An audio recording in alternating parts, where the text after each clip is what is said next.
Kamprodi Alfred, Kamprodi Bindi na kwenu gala.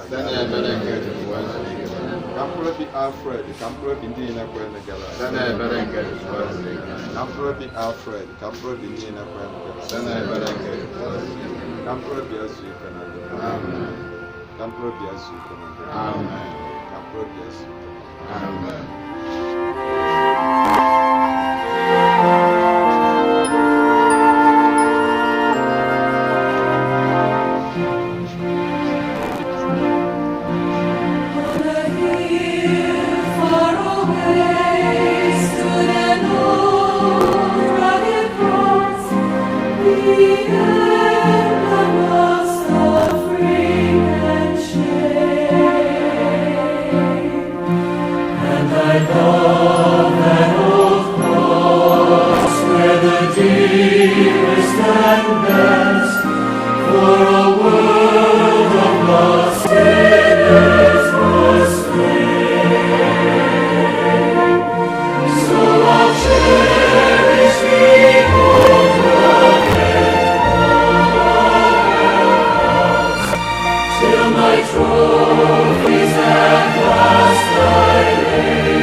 Amen.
We humbly join you for our servant Alfred, whom you have brought this day to journey to you.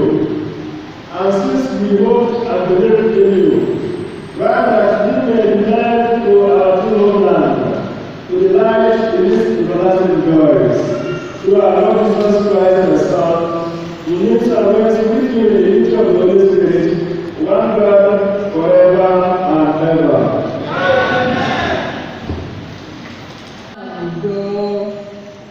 N'ezie adịnanya mmadụ ha tara ahụhụ ma olileanya ha jupụtara n'uju nke anwụ anwụ. A tara ha obere ahụhụ ma ha ga-anata nnukwu ụgwọ. Chineke n'onwe ya nwalele ha wee chọpụta na ha tosiri ibinyere ya. Ọ nụchara ha dịka o si anụcha ọlaedo n'ọkụ, bịa nara ha dịka àjà ntụrụ ọkụ. Ọ na-echekwaba ndị nke ya niile. Ọ bụ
achọ.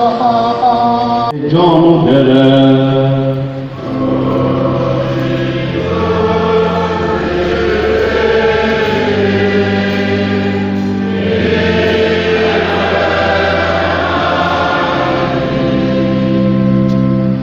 Jesu gwara ha sị, oge elekere ezuola mgbe a ga-eji nwa nke mmadụ otuto n'ibu na eziokwu. Ọ bụrụ na mkpụrụ ọ ga-adara nwụọ, ọ ga-anọ naanị ya, ma ọ bụrụ na ọ nwụọ, ọ ga-amịta ọtụtụ mkpụrụ. Nna, zọpụta m n'oge elekere nke a. Mba, n'ihi nke a ka m ji bịaruo n'oge elekere a. Oziọma nke osebụwa.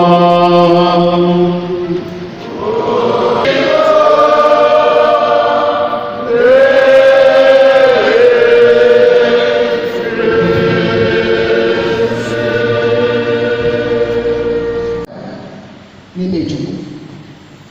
Mana ị ga-afụ na anyị na-ekwu elu egwu igbo ọnụ ka iwere mgbe onye nche m onwere ife m ga-achọ. Ebe aka m juru eju ka ọ na-enye m ezumike, ọ na-eduga m na mmiri ka m zuru ike, ọ na-eme ka aha ya si wee dị. Ọgwụgwọ nna m na-aga na ndagwurugwu nke ọnwụ, egwu ọbụla a ga-atụ m maka na o ji mara ya na wee nchekwa m. If we really believe this thing, gidi ya a ga-adị. Egwu a na-atụ eri anyị ama mmadụ amaghị ide egwu. Because na anyị enwere that deep faith na that Psalm 23. Ị na-enye mmadụ ibe gị ndụ, ka ị na-enye mmadụ ibe gị ọnwụ, ị na-enye mmadụ ibe gị ịfụnanya, ka ị na-enye mmadụ ibe gị trọbụl. Kedu nke ị na-enye? The legacy you leave will follow you. Wee na-achị anyị na-arịọzi Chukwu ka anyị na-ekwu maka nna anyị na-arịọ ebere n'isi ya. Ebe osiri ometa ka Chineke merie ebe gbagharịa. Ka anyị onwe anyị jụọ onwe anyị sọ Christians. Ndụ a ndụ kedu ife ọnụ. Olili na ọṅụṅụ ụwa abụghị ebe ndụ dị, ịkpa akụ na mma ụwa. Ndụ dị aka Chukwu, ihe anya na-ahụ. Kedu ndụ ụwa amaghị na Chukwu ibe.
ndị Reverend Sisters na-ekenezi ndị nna na ndị nne rapụsị ikekwa ga-eme obi nọrọ ya n'ụtụtụ a na-ekenezie special way ndị isi ozi ụda aka nwere ndị ji plen wee bịa na ndị ji ụgbọala wee bịa si ebe kwesịrị aka ịnọnyere anyị n'oge iru uju dịka nke a obi bụ anyị nnukwu aṅụrị maka na oge dị etu aka eji ama onye pụrụ n'anya ọzọ mgbe a na-ebi n'akụ n'ọmgbe ibe adịghị agha dakwasịrị gị akwata n'onyeghị ọgba aka eji ama onye bụ onye wee na-ekele unu n'ime ụzọ pụrụ iche ụlọ mmụọ na-ebi nwa m ọnụ ọcha nke nwere bụ isi ọya dịrị unu mma na okwu nju ebe mara mma ana m anya onye Chineke n'unu gị anya chigazi ebe ọ bụla si wee bịa n'unu ga-ebiri ngọzi ọrụ ugbu a nke dị n'uju wee na-abịa ebe unu si wee bịa unu alụọ n'okpuru ezinụlọ unu nke dị iche ga-eme na ndụ unu o wee tụwazi aka ebe unu ebe esi wecha isi ọgụgụ maka na obodo a bụ obodo Chukwu n'anya nke dị ugwu na wee na-enwe aṅụrị ya ka wee si n'etu ọ ga-ata aka na ugwu a na ọ ga-adịkwara onye ọbụla bụ onye mba ọzọ mere ebe a n'obodo wee si na ọ ga-abụ onye ọbụla ma na-apụ Jizọs Kraịst wee nwe anyị. Otu dị na Jesu isi n'udo ndị be Chief Alfred n'ụzọ pụrụ iche ọkwa nwunye ya dị ebe a afọ abụọ bidoro iji na ya ka ọ bụrụ na asị na na-ewute onye na-agba ndụ tekarịsị aka ka nwute onye kara ndị na-adịdo tata ka ndị ụlọ pekata mpe na ndị redio ụlọ akwụkwọ eji echekwa anya ọfụma ama m na-enwe ihe ọbịa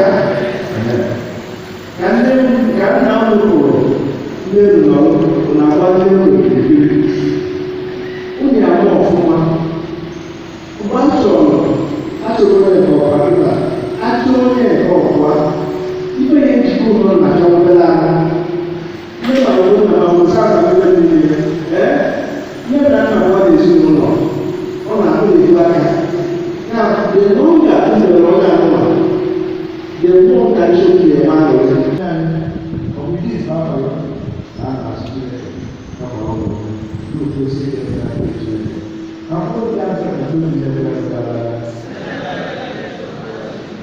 Jesu na-ere ya ebe ka o si ya n'ụlọ anyị nwere ya nwanne obere ndị ọrụ mmụta onye ahụ ogologo obi onye mere ka ya na-eba mma na onye ọbụla ụmụaka nke ebe onye ndị atụrụ ka Chineke na-ekwe onye isi nkọpụta nke ndị aga ebi ebi na nrụrụ na-enweghị ngwụcha na mmekọ nke ndị nsọ niile.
Otito dịrị nna na nwata mmanya.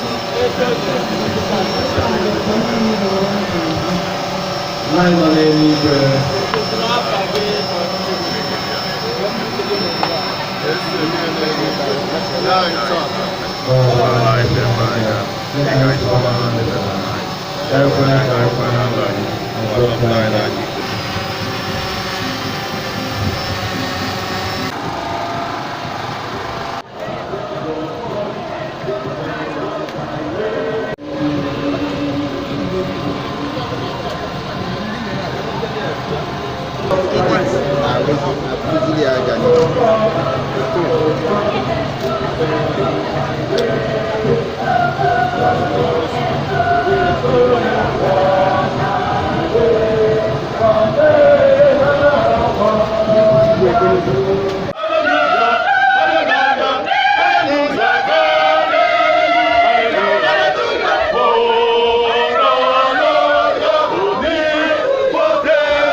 The cabinet members, the occupational cabinet, none of the hand was starter.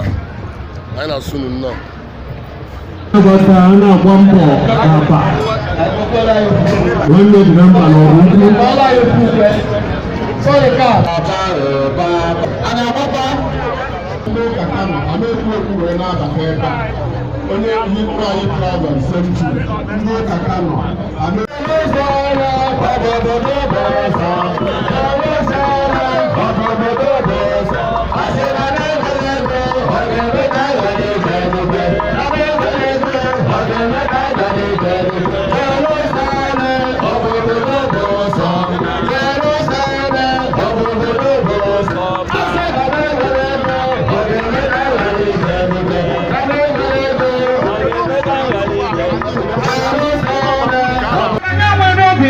Silly, I could be my upon the chip innocent and the children more.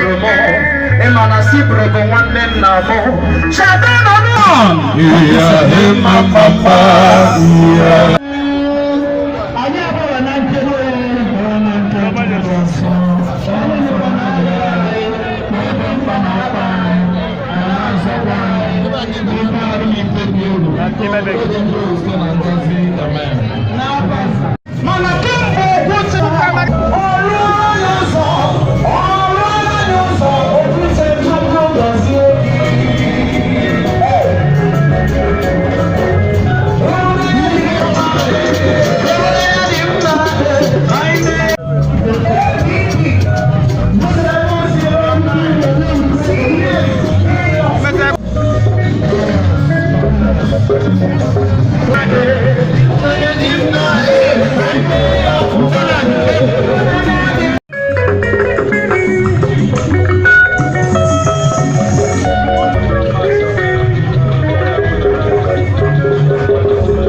Chief Alfred Anora Ichie Ojuba Onalugo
amaghị m onye onye Igbo onye onye Sochukwu ma onye onye mara Yes sir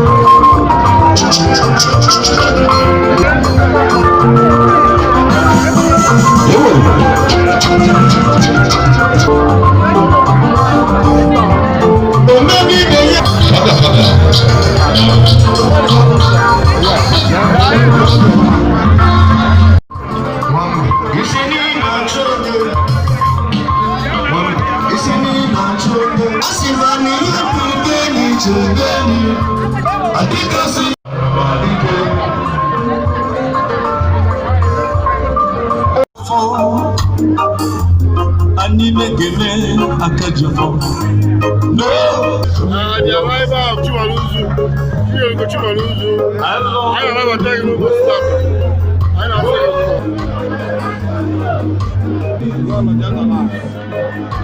Well, now.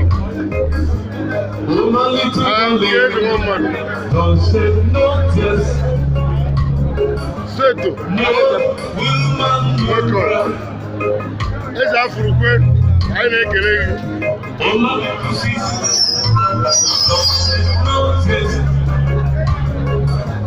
No woman, no bride. Say, I remember I don't see them now. we used to sing. What if you ain't all What if you ain't a Canadian? I don't see them now. Welcome. I don't see them now.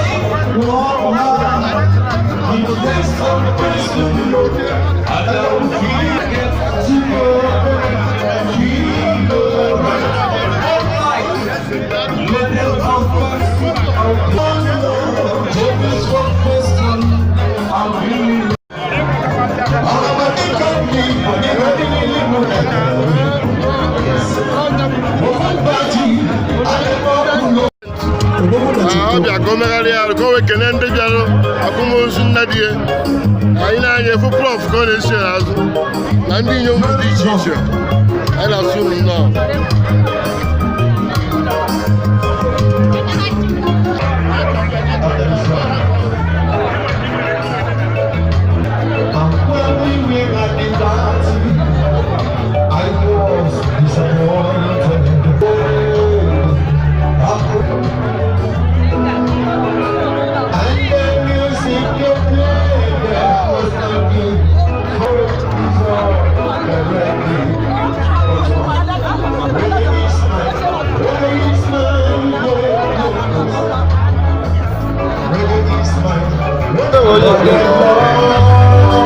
ana m ama na ọ kwara ndụ maka ụmụ ya ga-akpọkwa ya na oge nke elu mana oge nke elu ọ ga-achịkọrọ ọrụ chịka ya nka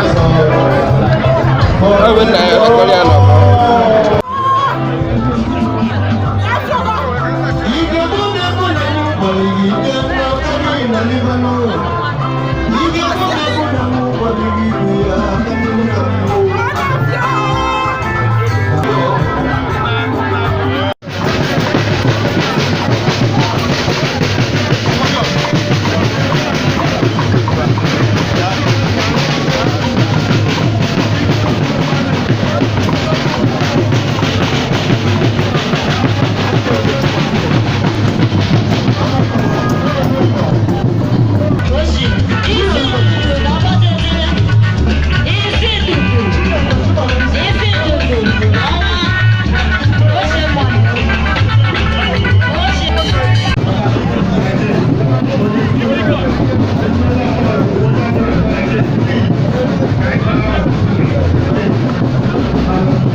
Dr.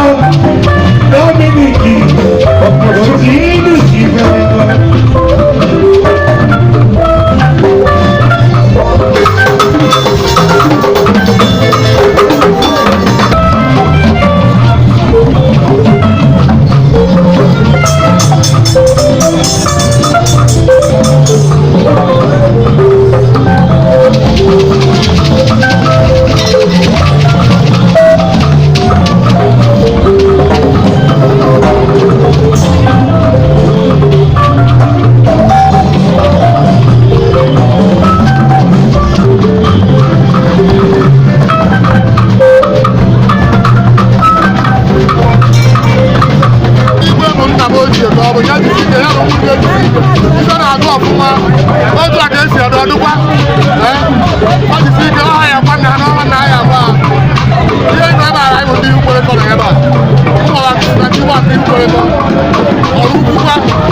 I salute you.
Thank you.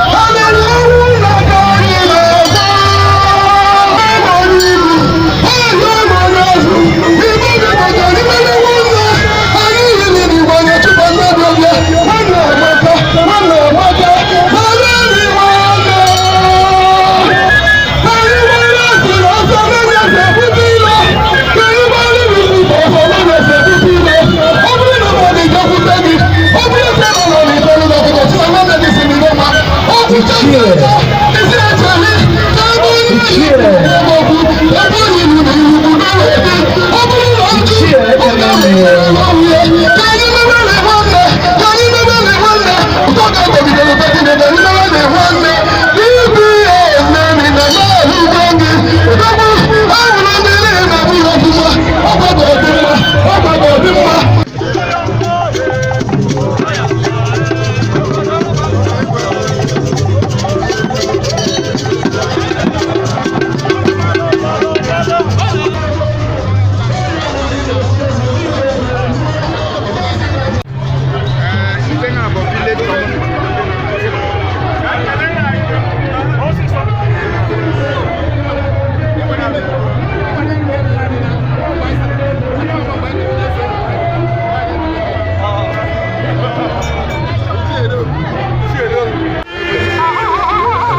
ndị niile anọchara ịka na ọkwa o gosi na gị na igwe dị na mma too much anyị na-asị na arụ brother. Abụ m Chief Robinson Odelisi, the spiritual leader of Igbo Nation. Anywhere for me, man, ife na-eme ebe a igwe ọrụkwu igwe Chukwu wetara maka idozi ọnọdụ ụfọdụ ndị gọrọ okwu nwere problem, mana through the mercy of God, the grace of heaven, onwe ndị a na-ezute idozi ọnọdụ ndị dị n'ụwa. Ya bụ igwe ebe a edozi ọnọdụ maka obodo ọrụ ugbo na ntị edozi since ọ bịa ife dị iche na ibe onwe obodo na-aza nkirịfị na ọkata aza ụmụchukwu ọ bụ na ha azaghị ụmụchukwu kama sị ọrụ ukwu ha zabaza ụmụchukwu because of the peace and love and progress.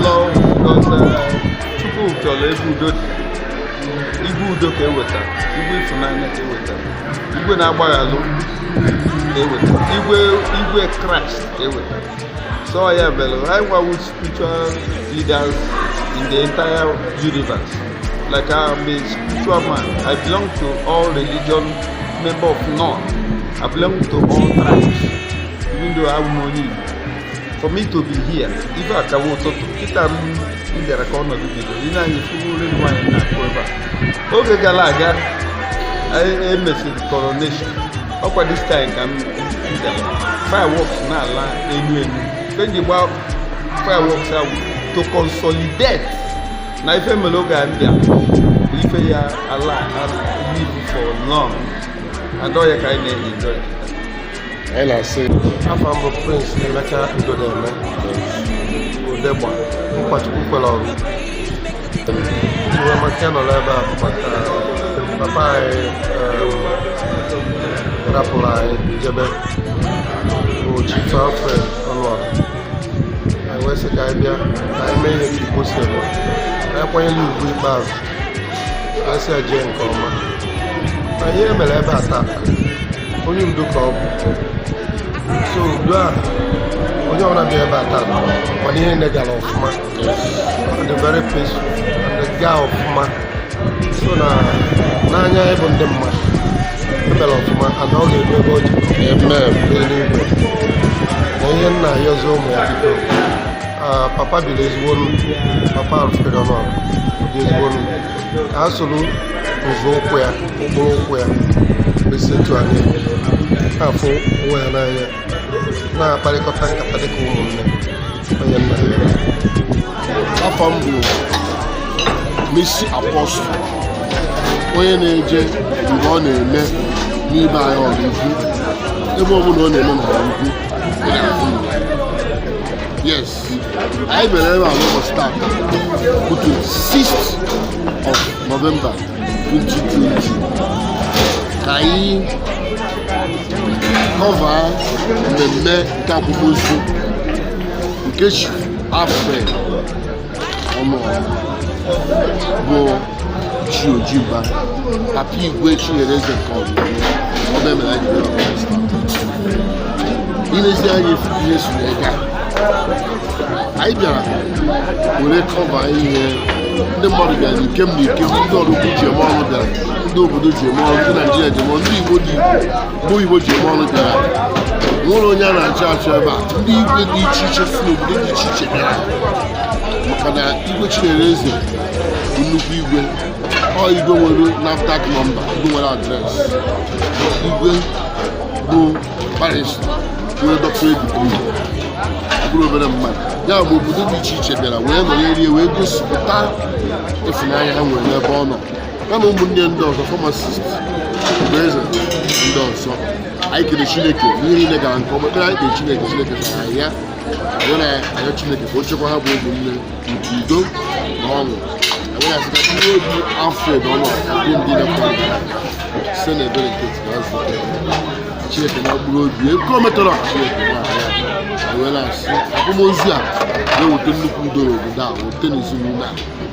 Mụnwa bụ Messi Apostle, onye na-eje ebe ọbụla ọ na-eme, the voice of Ọrụ Giant Striker Academy na-ekele Igbo bụ Igbo mgbe na-agwa gị gị nwa bụ onye na-alụ olugbo Ọrụ Giant Striker magazine event magazine ihe niile emere n'Ọrụ na aha 2020 dịgbado na ya ma echi mfada ma beria ndị bụ ukwu ahụ ma nke ndị be eje ma nke ndị be ọra anọ na dedication St. Albert dedication Holy Family ihe dị iche iche akwamozu gọzie anya chebere ha nchadịchara ya ịwa ji ọrụ ukwu ịkpọ ji ọrụ ukwu ha nchadịchara iri ji ebedike na wedin dị iche iche yes igorie idewe na be gị